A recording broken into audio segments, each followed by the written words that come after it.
Ayan guys, meron na naman tayong isang pupuntahan. Ayan, ito si Lola. Na dito pala ang farm ng mga pinya at ang mga nyog. Ayan, nanghihingi tayo guys. At pakinggan natin ang kanyang kwento. Hey guys, good morning. Good morning. Nandito kami sa ano nga ba ito? Lugar ng Magaisdos. Dahil nasadya ko talaga dito ay ganda. Ang dami nilang pinya guys. Oh. Kukuha tayo ng pananim na pinya. Pala yung bahay nila mami. Oh. Uy, marami ding orchids. Oh. Uy, ang dami yung buko mami. Ah. Buko na yan mami? Oh, may buko sila maliit lang guys. Oh. Oh. Wow, kalaki ng pinya nyo.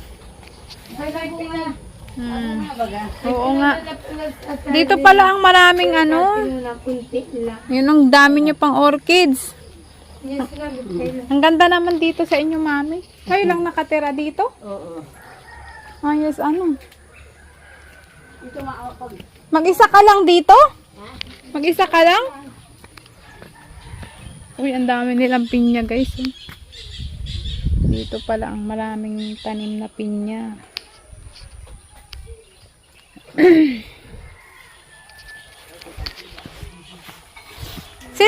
Sinong kasama nyo mami dito? Ha? Sinong kasama ninyo? Eh, wala. Ito ay maya-maya pagka mauwi na sa kanila yan eh. Mag-isa ka lang dito? Oh, pero kagabi, dito yan tumulog. Kaya ka nakasambayan. Maraming sa unahin doon. Hali kayo guys at ating pakinggan ang kwento ng isang matandang nag-iisa na lang din sa buhay. Si mami. Ayan, dinalaw natin siya dito sa kanyang bahay. At ikakwento niya sa atin kung paano siya nabubuhay mag-isa. Ayan. Meron man siyang kasama dito pero hindi niya kaano-ano. Kasama niyang babae. Ayan guys, pakinggan natin ang kanyang kwento. Wala na lagi ako yan. Sana naman po pagkalooban mo pamampo ako ng biyaya mo. Sabi ko. Nasa mabuting paraan. Minsan may maalok sa akin ng tao na pagkakapirahan. Minsan halimbawa mabiling manok, o mabiling gayon. Hindi ka pinapabayaan, ano? Oo, di may pira. Kaya sabi ko, ang basta huwag kang magpabaya lang sa Panginoon Diyos. Huwag kang umano sa pagtawag sa Kanya. Kaya nga. Hindi ka rin pababaya. Yeah. Ilang taon na kayo mami? Ngayong August 77. Lakas niyo pa ano? Lalo na kung hindi ako nagkasakit ning. Sa liit kong ito. Oo nga. 77 ka na.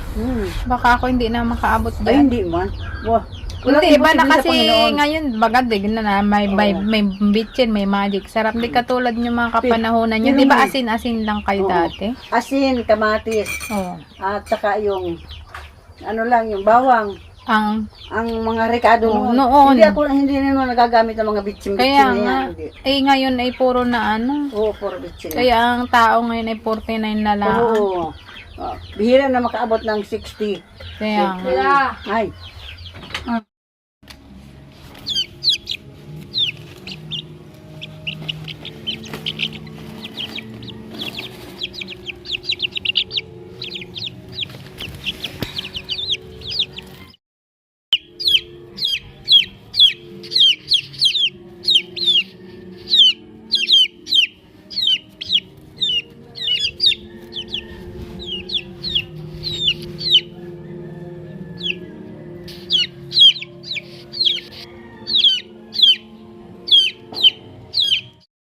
Ang daming isda guys, oh, nakikita ninyo.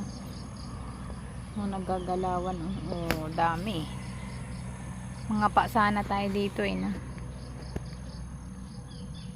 Ganda talaga dito sa kanila, tahimik.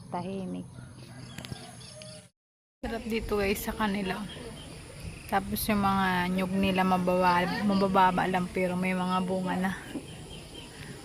Ganito lang ang kanilang ano. Tingnan mo, napakasimple. Kahit ako gusto ko na rin tumira dito. Wala kang kapitbahay. Masarap.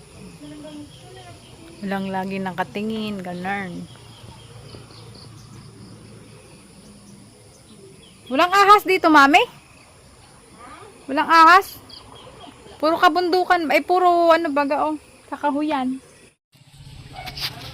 Nakakaawa guys ang kanyang kalagayan. Meron man siyang mga anak daw, ayan sa kwento niya, pero nasa malalayong mga lugar. Ayan talaga siyang literal na namumuhay siyang mag-isa.